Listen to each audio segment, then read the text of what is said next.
When he's not writing Lost Arks, this English actor follows a strict Da Vinci code and lacks some law and order. But he does enjoy the odd boogie night covered in nothing but chocolate. He's known for punishing his wife using seafood, because one time he docked her octopus. It's Alfred Molina on tonight's Hollywood Swingers. That introduction means it's time for our favourite segment of the show. Hollywood Swingers, where we celebrate those Hollywood stars who have swung into music. This week, it's Alfred Molina. Yep. Paul, tell me about him. Born Alfredo Molina in the 24th of May 1953, it was a Sunday, in London, England, to Father Esteban, who emigrated from Spain during the Second World War. Ooh. And he worked as a waiter and a chauffeur. Okay. And to Mother Giovanna, who emigrated from Italy. Oh. And she worked as a cook and a housekeeper. Oh, I love that name. Yep, so growing up in a working class district in Notting Hill, the stage must have seemed a distant dream for a young Alfred Molina, but after seeing Spartacus in the cinema at the age of 9, he decided, that's what I'm going to be. I'm going to become a gladiator and kill for sport. No, he was going to become an actor. Mm-hmm. My auntie knows a guy who knows Spartacus.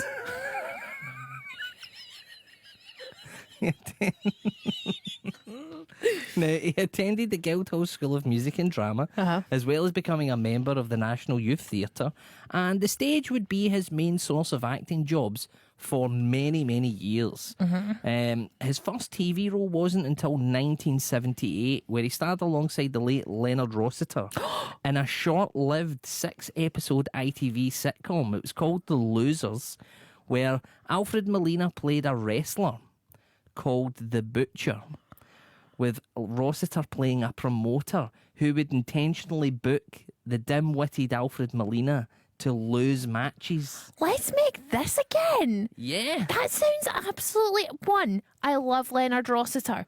Two, they're always trying to make wrestling sitcoms. ITV have literally just cancelled one. Yeah, called well, Deep Heat. they had one in 1978.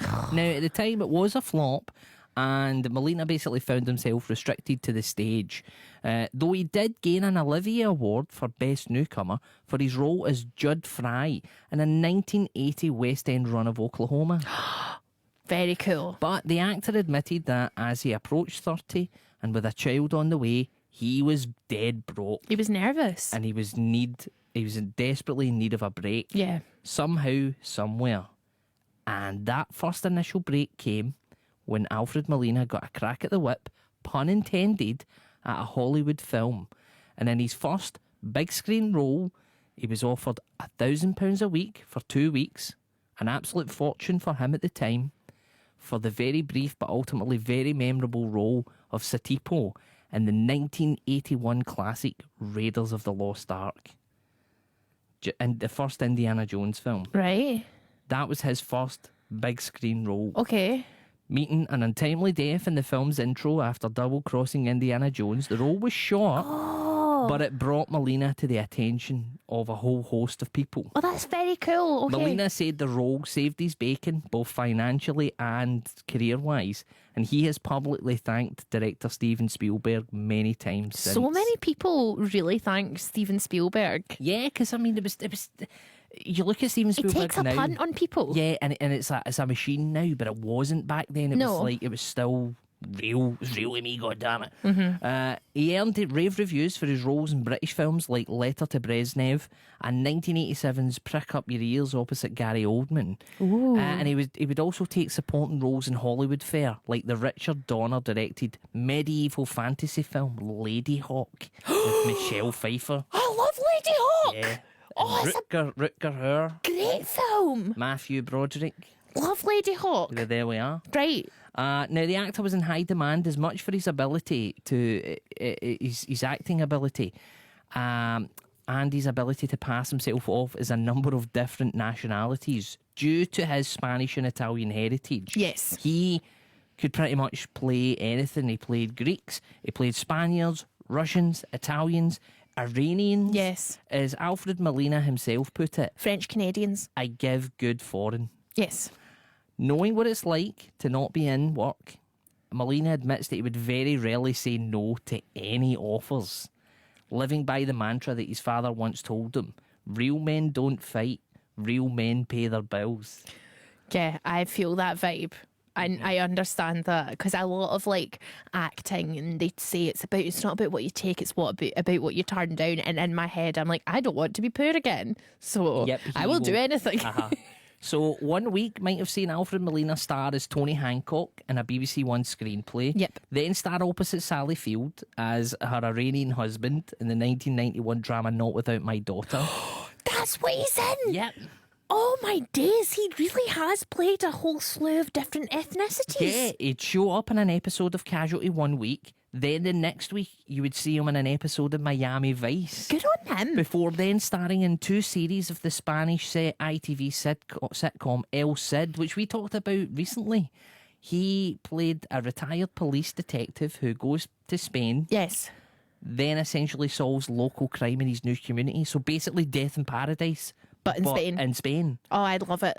In between. It's probably less irritating than Death in Paradise as well, Yeah. which seems to be a lot of a tall, posh Englishman sexually harassing a woman who runs a pub. Why did they keep going, and why did they keep getting English people to go over there? I don't know, but I've watched a lot of the seasons and they just do the exact same thing every time where it's like, oh, hello, I don't fit in this community, I'm white and I'm different. And then a hot lady turns up who's either another detective or works in a bar, and then he just kind of follows her about until she says yes. And then he that's leaves, it. and then they get Or he another... dies. Oh, did any of them... The first one died. Who was that? The older guy who should have stayed on and kept doing it, but ended up leaving the show because his girlfriend or his wife didn't like the travel. Fair enough. I don't get that. He's also in Bridgerton. He died in that as well. He's the Sean Bean. Yeah. In between that, he'd even do things like guest star in episodes of Boone. So even though he himself was the lead of his own TV show on the No, same but channel, I I'm still love going to that. take the guest part. I love it. I want that to be my life. I want to just be in all of the different crime programmes and just get murdered on them. And that's what I've wanted ever since I was a child. Alfred Molina is you. Yeah, I'm He is jealous the of him. male you. And we've also got the same body shape. Alfred Molina, if anybody ever wants to know, is quite what I look like a wee bit. A wee bit, yeah. Yeah. Alfred Molina was also almost cast in the role of Rimmer in the sitcom Red Dwarf. I'm glad he wasn't because they've milked that to death. Opposite Alan Rickman. as What? Lister. What? That's a cute what if. Imagine there was a version of Red Dwarf at one point where it was meant to be Alan Rickman as Lister and Alfred Molina as Rimmer. They would have done the dignified thing of 2 seasons and then let And it out. die. 1994 saw him star in the Mel Gibson comedy film Maverick. Then he would star in 7 films in 1995, including the raunchy sci-fi actioner Species, Okay. which was, you remember that when you're a young guy and you don't see much. 1997 saw the actor play a memorable supporting role in the Mark Wahlberg star of Boogie Nights. Who was in Boogie He was, Nights? remember when Mark Wahlberg, when they go to the kind of the gangster's house, and the Yes. one, and when the somebody's doing the yes. firecrackers, that he's the guy that's dancing about in his pants. Oh, okay. That's a fun role to have. And then he soon found himself cast in the lead of his own US sitcom called Ladies Man. It was 2 series, and he had Dignified. Golden Girl star Betty White played his mum. Oh, come on. He has got the career you want. He really does. I'm so jealous. He'd continue with strong supporting roles in films like Chocolat and Frida. Hate before Chocolat. taking on the role of Dr. Octopus in 2004's Spider-Man 2. Not one to rest on his laurels, he did that film at the same time as he was starring in the Broadway run of Fiddler on the Roof. And he would often, on set of Spider-Man 2 with these big appendage arms that were all puppeteers controlling them, Yeah. he would be humming the tunes from the show, so much so that the puppeteers started coming up with routines for the arms that Amazing. they would bob along to with the music. His resume since, this guy's a real working actor of the highest order. He would star in big Hollywood films like The Da Vinci Code, Prince of Persia, Monsters University, Frozen 2. And then he would take bit roles in things like, he was in 2 episodes of Law and Order, only to then star as a different main character in Law and Order LA. Okay, let's come to Ashley, who's an expert in the Dick Wolf universe. First of all, Dick Wolf is very fond. If he likes you in one of the Law and Orders, he'll cast you either again in the same Law and Order as a different character or in different Law and Orders as a different character. Nearly every main Law and Order actor has appeared as a bit part in a different Law and Order. But Alfred was in Law and Order Los Angeles. Well, that was the one. He was the main character. Yes. One of the main characters, Detective Ricardo Morales, again playing a Mexican guy. It was one of the worst Law and Orders, and I've watched Trial by Jury and the cybercrime one. This was one of the worst Law and Orders. It was so bad that they killed off Skeet Ulrich's character, and you're like, actually, who's Skeet Ulrich? He's the guy who looks like a clean Johnny Depp. Yep. If you've ever seen a Johnny Depp that looks too clean and you went, is that Johnny Depp? It's Skeet Ulrich. Yep. They killed off his character halfway through the series. They got to about 3/4 of the way through the series. He's dead up until this point. And then they just decided they couldn't be bothered making it anymore because the ratings were really low. So they put 4 episodes at the end of the series where Skeet Ulrich's alive again and never explain it.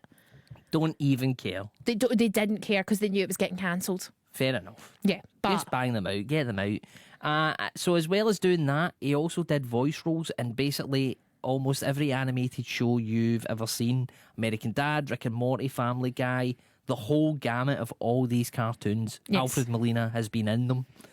Now, sadly, Molina's long-term partner and fellow actress Jill Gascoigne suffered from Alzheimer's throughout the 2010. Yeah. And the actor supported her whilst doing all these jobs, but sadly she passed away in 2020. Fortunately, his voice work seems to have helped him find new love in the form of Jennifer Lee. She directed both the Frozen films and is now the CCO of Walt Disney Animation Studios. Yeah. So that's pretty much why he's in all these Disney films now. And he's also in the adaptation of one of my favourite books, which I've told you about before, Lieutenant Gamache, the French-Canadian We're getting to that. detective. He plays Lieutenant Gamache, Molina though, was last seen in the Amazon crime series, Three Pines. playing Yes. Detective Lieutenant Gamache. And he plays a French Canadian because he does good foreign. Uh-huh. As well as reprising his role as Dr. Octopus in the smash hit Spider-Man No Way Home. Yes. So it looks like the star will always be a very busy man, but as he himself said in a recent interview, actors don't die, they just become less available. Oh, Now to tonight's song, and it's back to deepest, darkest 2004 when Molina could be found humming along to the tunes from his Broadway run of Fiddler on the Roof. And it's here that the ever busy Molina would ask himself, would I have to work as much if I were a rich man? Dear God, you made many, many poor people. I realize, of course, it's no shame to be poor, but it's no great honor either. So what would have been so terrible if I'd had a small fortune? If I were a rich man, all day long I'd biddy bum. If I were a wealthy man, wouldn't have to work hard.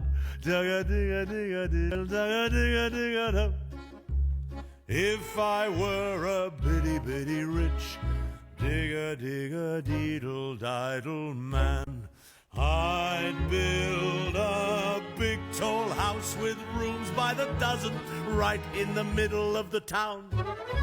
A fine tin roof with real wooden floors below.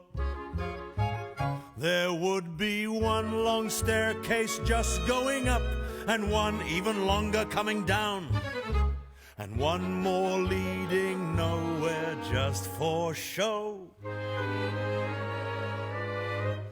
I'd fill my yard with chicks and turkeys and geese and ducks for the town to see and hear, squawking just as noisily as they can.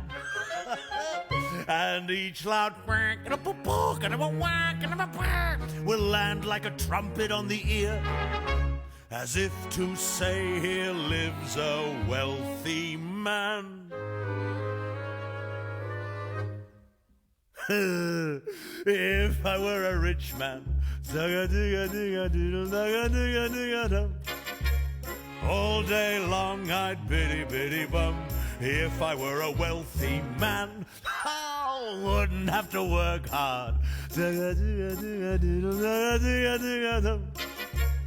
If I were a bitty rich, digga-digga-deedle-diddle man, I see my wife, my Golda, looking like a rich man's wife with a proper double chin, supervising meals to a heart's delight.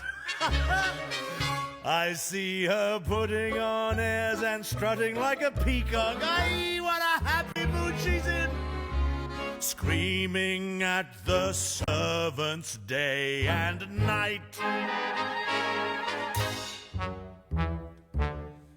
The most important men in town will come to fawn on me. They will ask me to advise them, like a Solomon the Wise. If you please, Reptavia, pardon me, Reptavia. Posing problems that would cross a rabbi's eyes.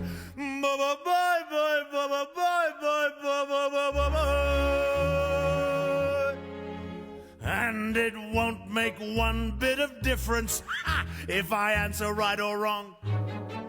When you're rich, they think you really know. If I were rich, I'd have the time that I lack to sit in the synagogue and pray. Maybe have a seat by the eastern wall. And I'd discuss the holy books with the learned men 7 hours every day. That would be the sweetest thing of all.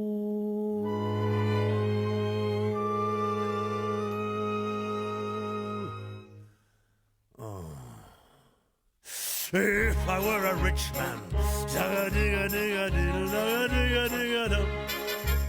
all day long I'd biddy bum. If I were a wealthy man, I wouldn't have to work hard. Lord, who made the lion and the lamb, you decreed I should be what I am. Would it spoil some vast eternal plan if I were a wealthy man?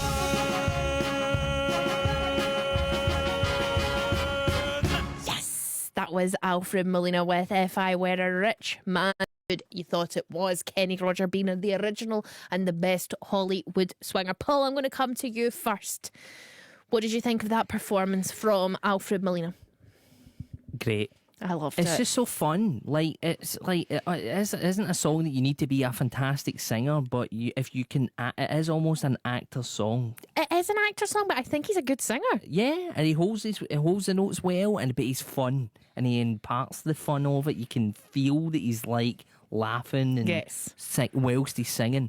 That for me gets big points. I'm going to give that a 90. This is a contender for King of the Swingers for me. I'm going to give it 97 Kenny Rogers Roasters. I'm only taking 3 away because it was a musical. He's done a lot of musical theatre. He's been in Oklahoma, so he has been tried and tested in that genre, so he knows he's quite good. I enjoyed it very much. I think his performance is brilliant and I'm a huge fan of his. So yeah, he's had the career that I want to have. 97 Kenny Rogers Roasters. But we want to hear from you. What did you think of that performance? Oh, I went really Radio Scotland there. We want to hear from you. What was your view on that performance? Get in touch via text 80295. How many Kenny Rogers Roasters do you give Alfred Molina with If I Were a Rich Man? It did have all the beats and all the bars you would expect. Kate and Sonny Open says, loved that film. He does 100% in my books. He's been in so many things that I love. So yeah, King of the Swingers. I can't see your score though, Kate and Sonny Open, so I'll have a wee check. Well, she said 100%. Maybe 100, that's 100. 100 Kenny Rogers Roasters. Oh, Angel the Trucker, our M6 correspondent, says 99 Kenny Rogers Roasters for Alfred. This might be a favourite amongst the listeners. That's some big early scores there, by by the way? Big early scores. Get your score in 80295, or you can email us, Paul. What's the email? AshleyStorieShow@bbc.co.uk. Now let's have a little palate cleanser. It's Kenny Loggins, always jogging. Nostalgia slogan. I haven't messed it up. Hold on. Tell me how it was covered though. Oh, well, this song was meant to be done by Toto. They Yes. knocked it back. Corey Hart, Jefferson Starship, I were the can first band imagine- to be offered it. I can imagine Knocked Jefferson it back, and it doing this. ended up landing in the lap of the Always slogging. always slogging, Nostalgia jogging. nostalgia jogging, movie flogging noggin of Kenny Loggins.